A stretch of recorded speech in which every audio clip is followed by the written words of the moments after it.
Welcome to the Real Estate Entrepreneurs Podcast.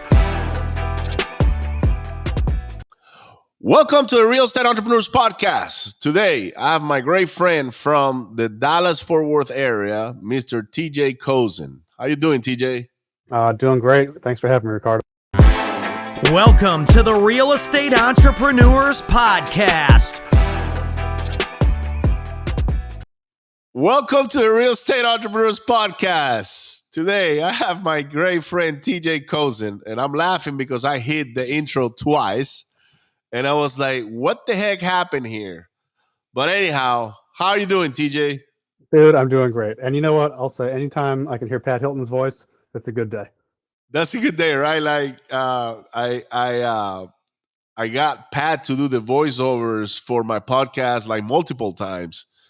He's got such energy, man. Like, shout out to Pat Hilton and everything he does in our space.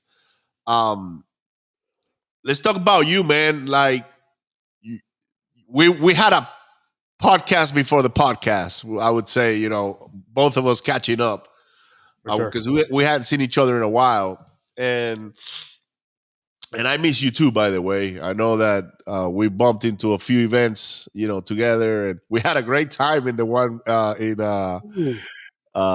the Keys, man, with Team Mai. Remember that? I had a headache the next day. I don't know what happened there. Oh my goodness! But let's talk about your past, TJ. First, like where are you from originally? From San Diego. Grew up there, went to college there, had a good time there. I moved away in 2006 to start real estate, so that was kind of crazy. And then when the crash happened, ended up losing a lot of money in the crash. That was fun. I know something we've shared together is how much fun down cycles are. Yeah. And then went back to Southern California for a couple of years, bought the crap out of some short sales and some bank-owned stuff. Did pretty good with that, built a lot of it back up. And then 2014, I think, moved out to Dallas because Southern California is getting too expensive for me. So I'm like, yeah, let's go to Dallas and see what I can do out here. Now, you had an accident at some point. Oh, yeah. My first year being married, I did all the stuff wrong, bro. I did everything wrong that you're not supposed to do when you get married. So I got married. That was right. Right. Bought a house in a new town, this house right here. So that's maybe not wrong. But moved to a new city, started a new business, and then had like a catastrophic accident where I broke my back and couldn't walk.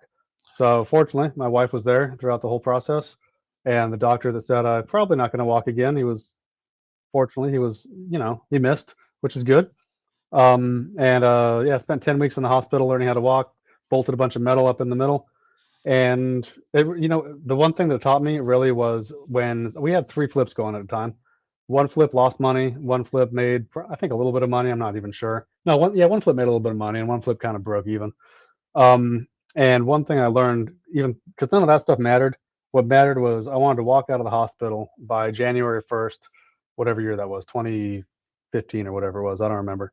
And if you have one focus where that's your entire focus and that's what you're dedicating all your time and effort into while you're sitting there when you can't move, you can't do anything. It's amazing what you can really build in just a couple of weeks' time. And applying that to business and applying that to just life and mindset really was transformational for me. I would say I wouldn't wish it on my worst enemy, but I also wouldn't want to go through life not having had experienced something like that as well. It's kind of a weird almost dichotomy. It made you grow, right? Like, and they told you you probably wouldn't be able to walk away, right? Like, how do you receive those news, I guess, and how do you say, the hell with that, I am definitely walking out of here by January? Like, what was that thinking process? It's you gotta listen to the guys that are professionals in the field because they know a lot about their particular topic, but they don't necessarily know about your circumstance. So I think in business and in medicine and in a lot of these different things, you take some guidance from the folks that are in the spots of authority, but you don't necessarily take it as gospel for what they say. So it doesn't mean you don't listen to them and you don't understand what they're saying, and they are probably there to help and probably there to give you pointers to the right direction, but they're not on your journey.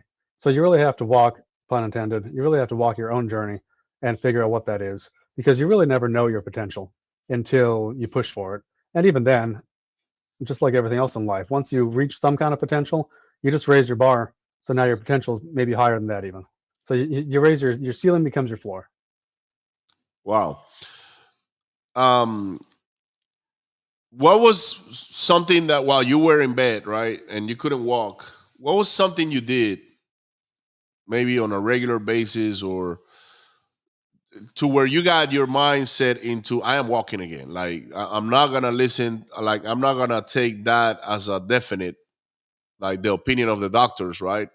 I mean, it's a doctor telling you, "Hey, man, you may not walk ever again." Like, and you're like, "Holy shit, dude! Like, what are you talking about?" Like, I've been walking all my life, pretty much, you know. So, what were the things that you mentally were doing to say, "I'm gonna get up here and I'm gonna walk by January 2016 or 15, whatever that year was?" Yeah.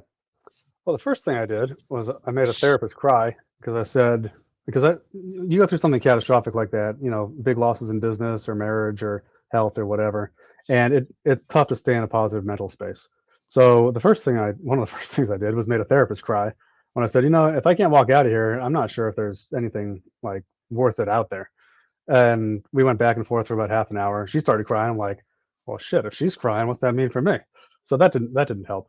Uh, Right. and that's obviously not a good mental space to be in. But then, like anything else, you start to kind of become accustomed to a new temporary normal when you go through a setback. You lose a bunch of money in the crash, you forget how to walk, whatever it might be, and you say, okay, this isn't great, but this isn't catastrophic. So let's figure out where we're at and let's figure out what our capacity is right now, because that's all that matters is right now. It really is. And then let's dedicate ourselves to pushing to just the next objective. So I think in business, it's great to have great goals. We were talking earlier about, I want to wholesale 30 deals a month, and we've done that. It's fun. Or I want to make whatever it is, money, but those numbers are usually gross numbers, and then you don't think of all the expenses and hassle it takes to get Right. there. And it's great to have objectives. It's great to have long-term goals, but you need really incremental steps based on a certain amount of reality and a certain amount of delusion, both at the same time, in order to push you to your next potential right now. Because if you say, well, how do I make $10 million next year? From zero, you don't know. But you say, okay, how do I go from zero to 100 grand? Well, that's relatively simple. Let's do that, and maybe we can compress the timeline a little bit by focusing on it, and then we can set another more realistic goal. Maybe we're going to go from 100 grand to 250, or whatever the number is. And so, how do you apply that to walking? Like, I really want to know the Oh, get personal development side that you had to endure, or what was the mindset? Because Mhm. I never been in your position, like where like somebody will tell me he may never walk again. I remember when I was a kid. I don't know what happened. I couldn't walk for 3 days, and I don't know that it was emotional. I don't know if me jumping around playing with other kids or whatever on the playground, I might have hit my spine or something, Oh, and then I couldn't walk again. I don't remember, honestly. I just remember not being able to walk. And my mom was petrified. She was like, I don't know what happened to him, but he just can't walk. And then all of a sudden, one morning, I just woke up and started walking. And I'm like, mm, everybody was like, oh my God, crying and shit because I was walking, right? I might have been 8 or 9 years old. I don't remember. Um, but it's different if you are on an accident where you go through trauma, then you go to the hospital. You got all these deals going around that you're not paying attention anymore because now it's like you got to pay attention to yourself. Like, yeah, incremental steps. You mentioned like, okay, doing a little bit at a time. Like, but I want to really know what you did. Like, hey, today I'm just gonna focus on moving my arms, or today I'm just gonna read 10 pages of a book, or I'm gonna mhm. pray, or I'm gonna like whatever that was. Because there's people listening or watching this episode, TJ, that might be in your position at some point where they're Yeah, facing an adversity physically or maybe mentally, and they don't have the tools, right? So I want you to share the tools that you utilize at the moment. Because today you're walking and you're strong, dude. And I even told you, it's like, man, you slim down, like you look fit. what are you doing? Was my question when we first got on the call, and you told me exactly what you were doing and how you got to where you are right now. But during that time, it's a tough time for you and your wife too, right? Like you guys just moved to a new town. Uh, you know, you just have this accident, and now the doctors tell you can't walk mentally. And I don't know if you had a routine that you did daily. Like, today we do daily routines and stuff. I read 10 pages of a Yeah. book and I take a cold shower and I do all these crazy things, right? What is it that you did, man, that got you back walking? So there's the day to day was you're doing therapy 5 days a week. So you're doing therapy 5 days a week, Monday through Friday. I was in the hospital, and you do two sets, so an hour, basically 2 hours total. And then I think on Saturday, I think there's another hour.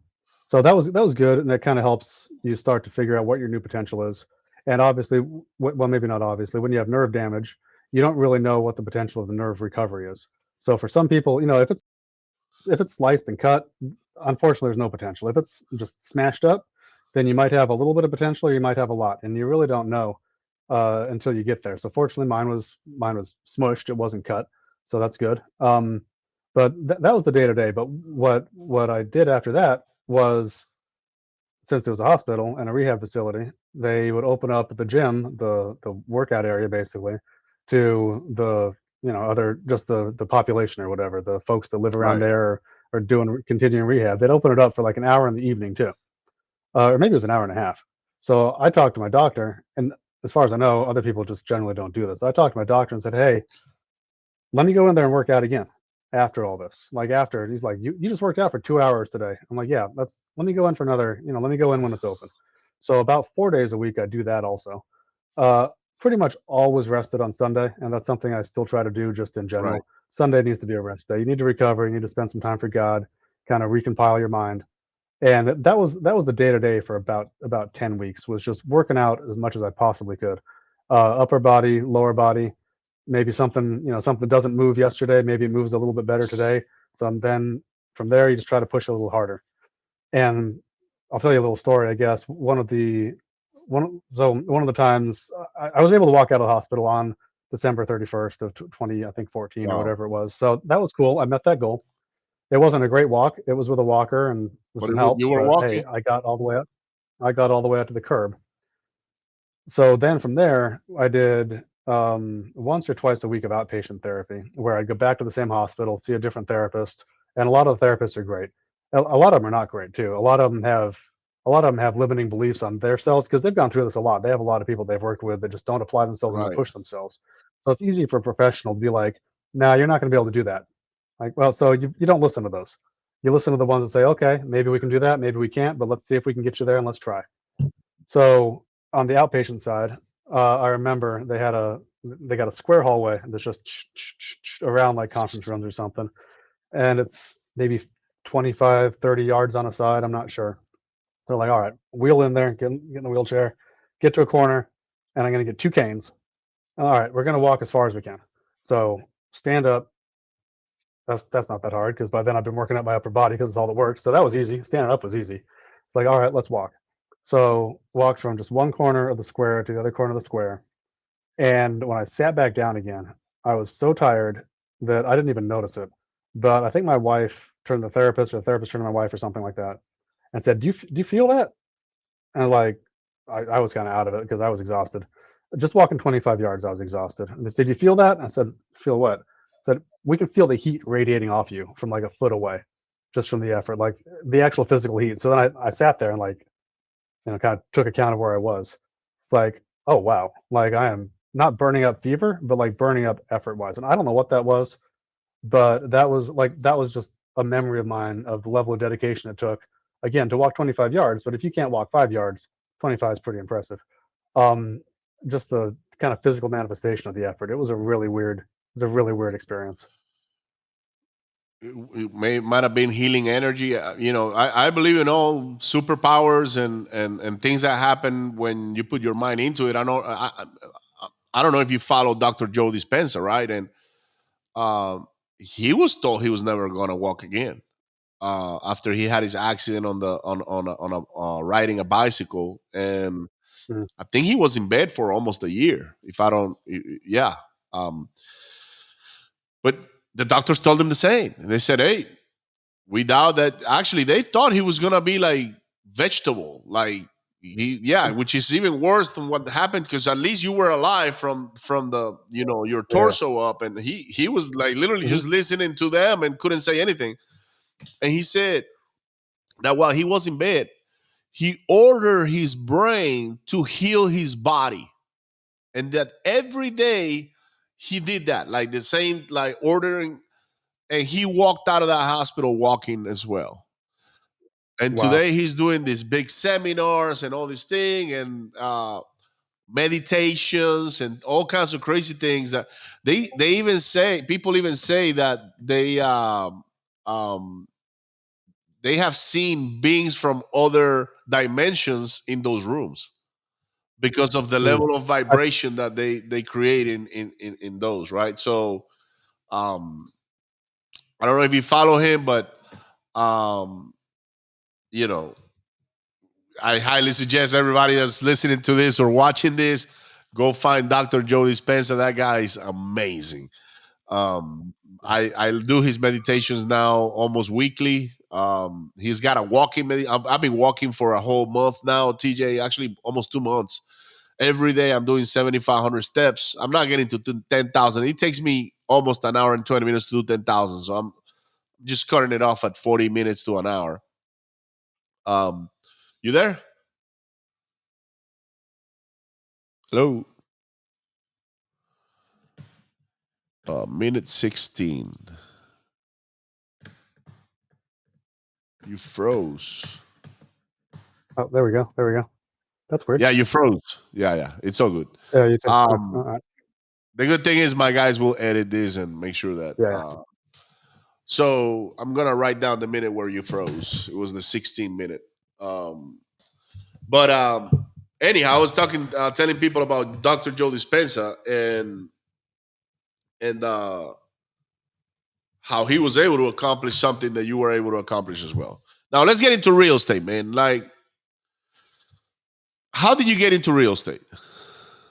I did loans way back in San Diego before the crash. Closed a bunch of those. Kind of saw what was going on. This is 2005. Yeah, 2005, 2006. Kind of saw what was going on in the marketplace. Being in California, we're more susceptible to kind of market swings. So I was accustomed to, prices going up, prices going down when a lot of the rest of the country is relatively stable.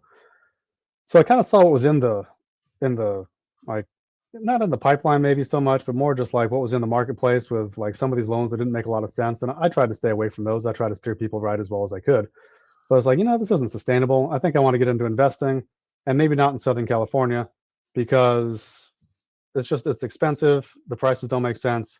The affordability doesn't make sense. And I think we're ready for a correction in Southern California.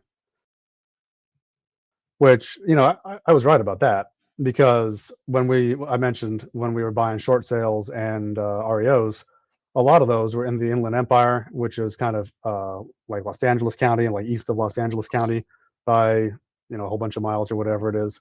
We were buying stuff for 40 and 50K, where the bank was owed 350, 380, stuff like that. So there's no way to hedge your risk if there's a 75% downturn in the marketplace. There really isn't. So I nailed that. I'm like, well, California's going to crash. Nailed that in 2006. What I didn't nail was it's going to affect everything else too. So, and even Metro San Diego, where I grew up, I think we saw probably I would say probably a 40% price correction across the board between everything, and then sub markets probably more than that, probably 50% or more. Some of the condos downtown got hit really hard.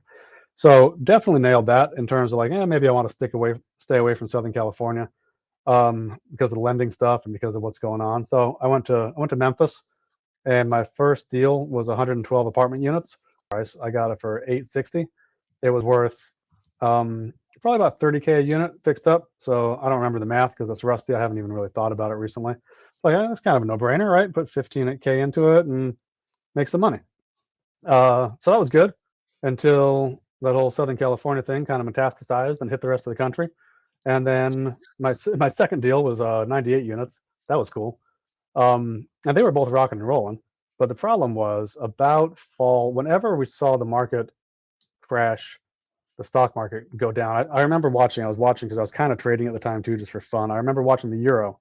It peaked out at $1.60 euro to USD, and then I just saw it go red. Just the euro to the dollar just went red, but the dollar started appreciating. Like there's something that's weird.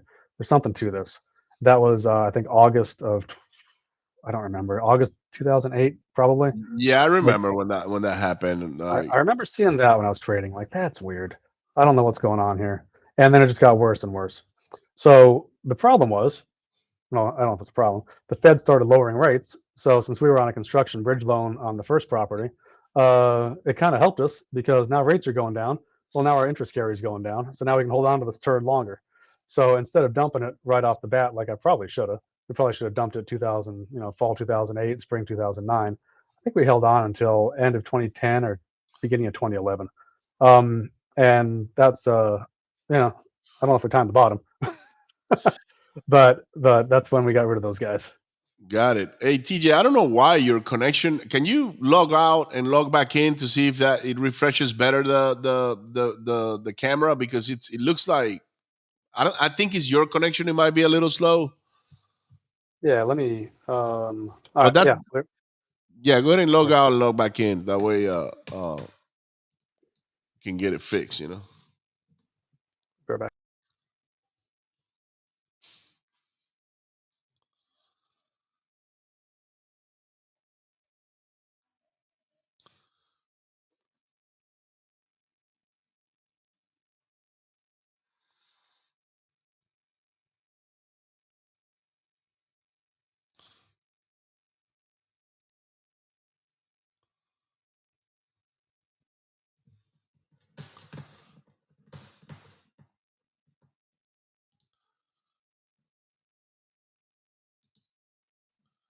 Yeah, much better.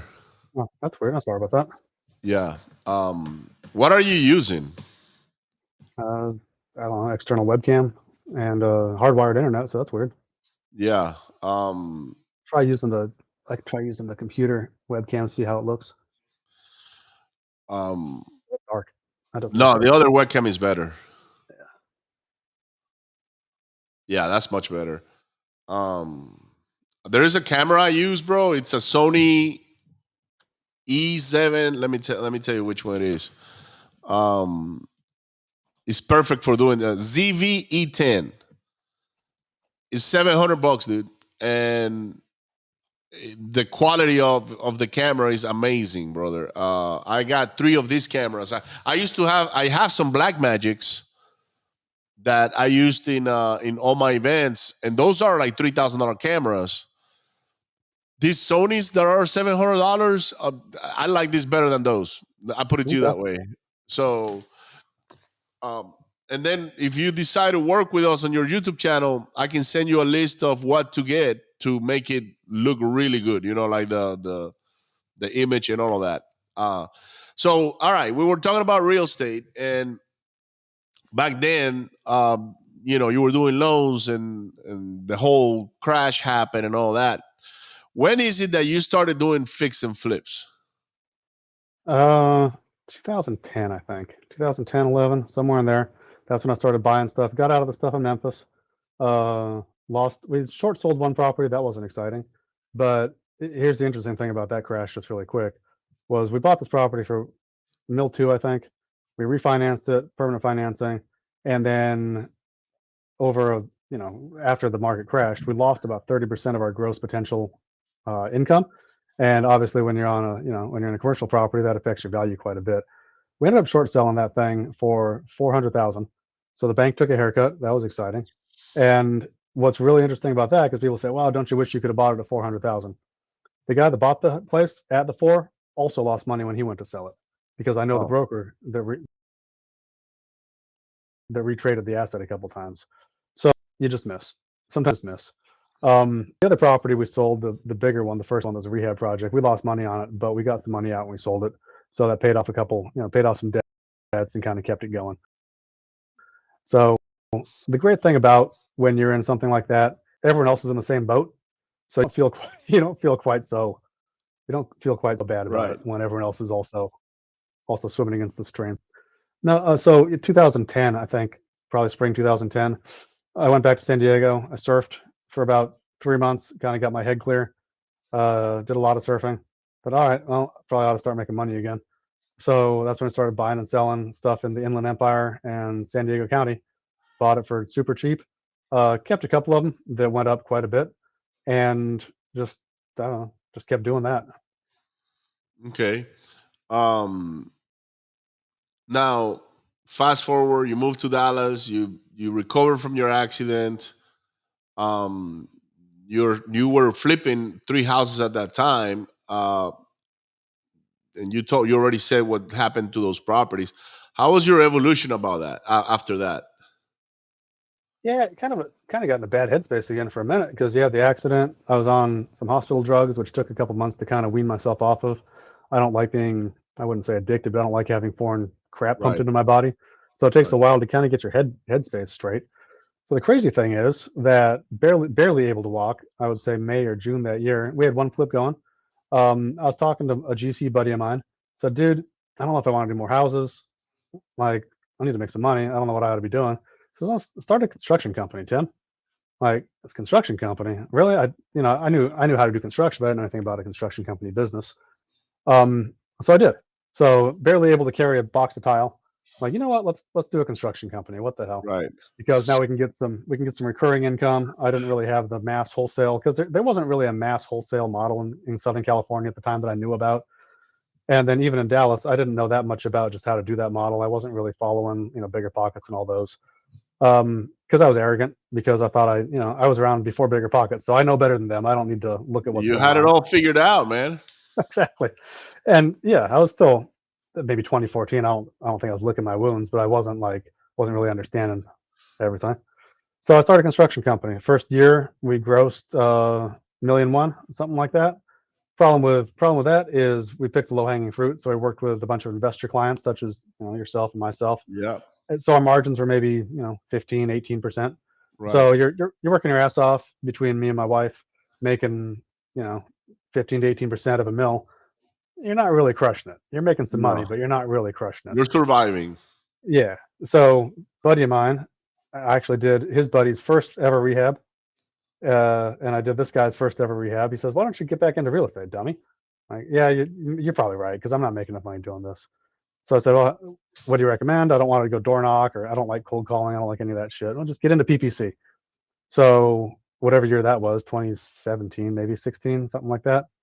Um, 16, 17, probably 17, probably spring 17. Got bumped back into PPC.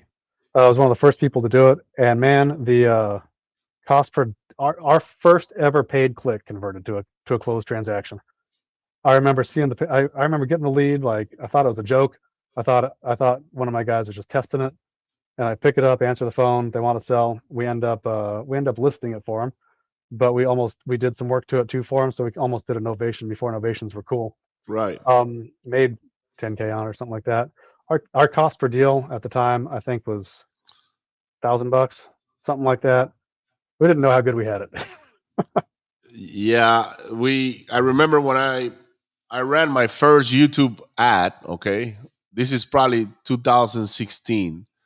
But at the time, I could record the video on YouTube and then I can run that YouTube video on Facebook ads. Mm, You cannot do that anymore. You have yeah, to yeah. like the video has to be uploaded on Facebook. And I have a video that has I would say is about 1 million views from an ad I ran from Facebook on Nice. me saying, "Hey, my name is Ricardo Rosales, and I want to buy your house cash and blah blah blah." That pitch we used to have back then, like I Uh-huh. got the cash and I can do this because I got cash, right? And I remember, um, dude, I don't think I spent $600, and I probably got 10 houses out of it. Damn. But I didn't know what I was doing. That's the problem. Uh-huh. So I stopped. And I'm like, and I went and got the houses under contract. We bought the properties, we wholesale some of them. Think that was the first time I did a wholesale deal. This is probably 2015 or 16. I Okay. knew about wholesaling, but I didn't understand it like I do Yeah, same. today. Same. and I just wanted to be a buyer. Like I don't know, but now that I look back, TJ, I think I was just feeding my ego by saying, "Oh, I'm big Donkey Kong buyer and shit," like 100% same, because I'd always bought. Like my first deal, I bought 112 units. I have to buy the property. That's how you're going to maximize your ROI. That's how you're going to make more money. I don't want to deal with employees for acquisitions, for dispo, for none of that stuff. But what I ended up doing was my cash looked like a freaking sine wave, because you buy something, you rehab it, you buy another deal, you rehab it, you're sitting on deal. So you're not flattening out your income curve. You're just going crazy with it. So it took me a while, because I'd probably the same as you. I'd turn off ads for a while because I got too much inventory. I can't run more ads, instead of just hiring some more people to wholesale for me.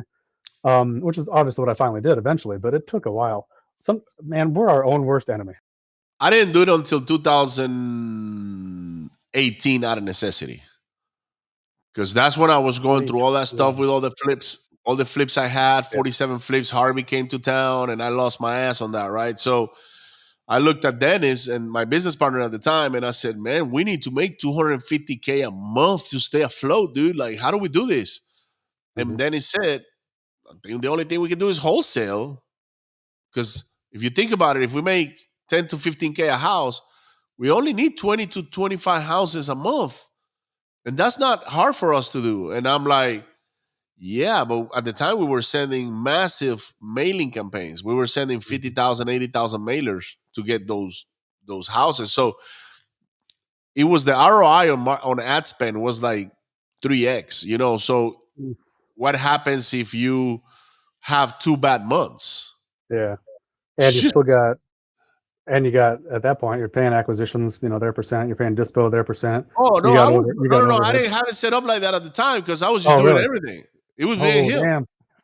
It was just me and him. We was just going like from house to house to house, and we're putting all this house under contract and face to face, dude. Like, we didn't know how to do any of this virtual stuff that today we're running now.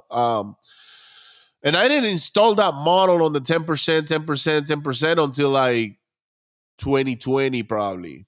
Same 2020 is when I started playing with that. It worked really good for a long time. Yeah.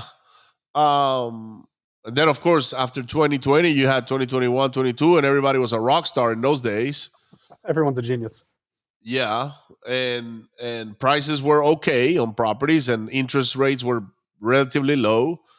Landlords were buying, because that's one pool of buyers that we don't have today, is the landlords. And I think on all my wholesale deals, I would say 80% of my buyers were landlords. So when those guys go out the window, what do you do now? Well, I know here in North Texas, I don't know a whole lot about the Houston market. I could never crack that nut for some reason. We tried, but y'all are too good for me. I couldn't do it. But it's tough to get stuff to cash flow, because even rentals that I bought that are at 50% loan to value now, the taxes and insurance have gone up so much in our local market that I would be cash flowing $700 or whatever. I thought I was a genius. And then some of them are kind of a break even. So it's tough to sell that to a new investor, a new landlord, especially knowing, what my cost basis is in a lot of these rentals.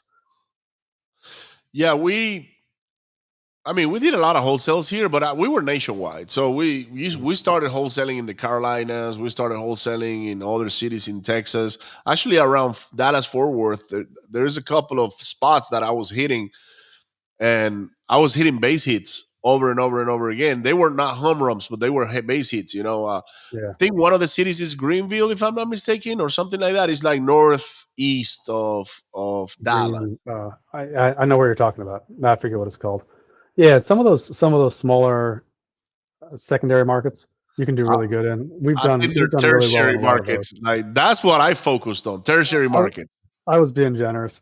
Our best core competency when we were having just spending out the ass for PPC and for everything in the Metroplex, because we were within probably 2 hours of our office. We'd go 2 hours. We'd go on appointment with almost every appointment. And our best conversions were face to face when we were up against the virtual guys, up against the Phoenix guys, up against, even local guys that don't go on appointment. Nothing against these guys. A lot of them are friends of ours, but we beat them left and right when we were face to face on the appointment. One of our best one of our best wholesale deals was we were up against someone else. I don't remember who it was, and our acquisition girl came in something like 60K below the other person's offer. And they went with us because they liked the in-person nature, they liked the dialogue, and they liked the trust factor that we built in the sales process. And of course, we could have paid more, but they were in a time crunch. It was urgent. There were bottles of pee in the corner. There's hospital equipment laying around, Wow. and they're very nice people. But we're in the business to make money, and we're in the business to solve. I don't Problem. want to say we're well, and I don't want to say that because I don't think Challenges. I'm not in the business to solve your problems. I'm in the business to offer you a solution that you can take or not take. Right. And I'm going to package that in a way that sounds effective and well for you. And I'm not going to be inauthentic about that, but I'm still here to make money. Like I'm never not here to make money. I'm never approaching something as, oh, I'm just here to help. No, the hell I am. I'm here Right. to make money. Yeah. But here's a solution we provide. And the solution sounds like a good solution for your problem. And we do have multiple solutions, by the way. We can list, we can novation, we can do different things or whatever it is. But anyway, point is, we build these relationships locally with our sellers, and there were a handful where we were significantly below the competition, and got the contract and wholesale it or buy it or wholesale it, whatever we end up doing. That one we ended up closing on and wholesaling. I remember that one specifically. But that's the one thing that people don't understand if they're newer is it still is a relationship business with the seller on a transactional level. Right. Now, what are you up to? Like, you've done real estate for quite a while now. What are you up to today? Like, because right now, everybody's getting their butts kicked. Okay. And the ones that say they're not, they're just not telling the whole truth. Okay. And don't get me wrong, there's still some guys out there that got these big operations and stuff, Donnie and Nick, and there's a bunch of other guys out there that have some operations. They also have a lot of rentals and things like that. That maybe their shift is something else, right? But what are you doing down in this market right now that we're navigating to stay active in real estate? Yeah, one thing we never did great at was the JV model that a lot of those guys, the new Westerns and the local guys that are kind of bigger, we never really adopted that model well because, to be honest, I don't like, and you and I've talked about it, I just don't care for the lower margin, higher volume business model. Right. Uh, I understand it, but I just don't enjoy it. I don't like doing it. I like Yeah. building a business that I want to have. So I got an office. I'm in my den at my house. I haven't been to the office, for a day and a half because I just didn't need to go in yesterday. Um, what I'm doing, we're still doing referral deals. So we're buying, maybe closing a couple a month. We're doing some mailers. Those are doing okay. We're doing a probate campaign. After this, maybe we're going to look at YouTube. I don't know. And then crazy thing is, I kind of saw it coming with rates going up and the market slowing down. Saw it coming. I didn't see the screeching halt about a month before the election last year that kind of ended up happening in the market. At least that's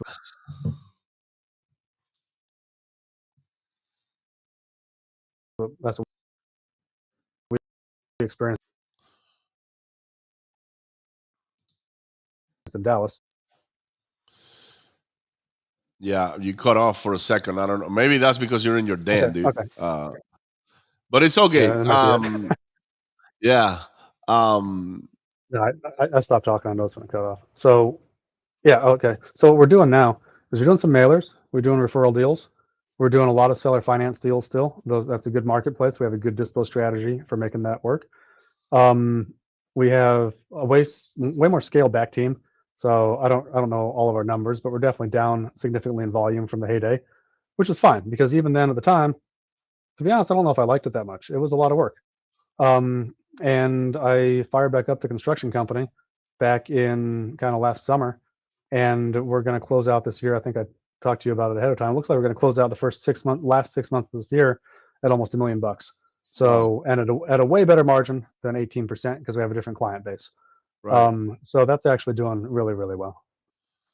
Good for you, man. What's next for you, TJ? Like, is it to grow that, or you're trading, or um like what's in your mind for the next, let's say, 24 months? That's going to sound crazy. I love day trading. Like I really do. I spend 2 hours looking at stuff, looking at graphs, doing the market thing at the open. I've loved it for years. I just haven't, with real estate, with building the team and trying to do 20 deals a month or whatever. I just never had time to focus on it. And now, rentals are paying bills. A couple deals are paying bills really good. Construction's making great money, but I don't need to be on the job site at 7 o'clock in the morning. I can roll around about noon once the crews get going and see what stuff happens. And I love taking about 2 hours on the beginning of the market, make some good money, and I really enjoy it. I really enjoy it, and it has the virtue of being way more scalable and leverageable without people. Because I don't want to say I don't like people, Yeah. but okay, there we go. I don't want to say I don't like people, but I don't like the responsibility of having a ton of employees that I feel like I have to th- tie my benefit to their benefit. Not because they're bad people, not because I don't like them, but I just don't like the responsibility of it. And I'm old enough and adult enough to say, like, you know what? I don't want to deal with you guys. Yeah. No, that's fair enough, man. Like having a large team, they gotta eat. You gotta have payroll and things like that. It's not for everybody, and at some point, if having that large team doesn't make you feel free, then why do it? Like in my case, I do have a large team, but they make me feel free. It's different. It's a different feeling because they do all the stuff that I want them to do and that they're better at me doing that, like even handling all these videos and YouTube or whatever. I don't know anything about that stuff, man. All I know is it works. I know enough to be able to manage those guys and say, hey, you guys can do this better. But at the end of the day, they're actually a lot smarter than I am when it comes to, doing all the technical stuff. So I completely understand. And some things sometimes you just want to do by yourself. That way, you feel that freedom. I think that's what we look for as entrepreneurs is to be free. It's not necessarily, oh, I want to be mega rich, and be the next, Amazon, Jeff Bezos or whatever. Nah, it's just we're just looking for freedom and stuff. So, um, anyhow, man, how can people get a hold of you? I'm pretty easy to find all over Instagram, Facebook, Twitter, TJ Kozen, and tjkozen at Gmail if you want my email address. So pretty easy to find. We're still buying some good deals and still having a lot of fun doing it. Good, man. TJ Kozen with K, guys. Make sure you hit save, like, and subscribe. Find TJ on YouTube, on Instagram, Facebook, TikTok. He's all over the place. And with that being said, TJ, I appreciate you, brother. Thank you so much for being here today, and we'll see you guys on the next one.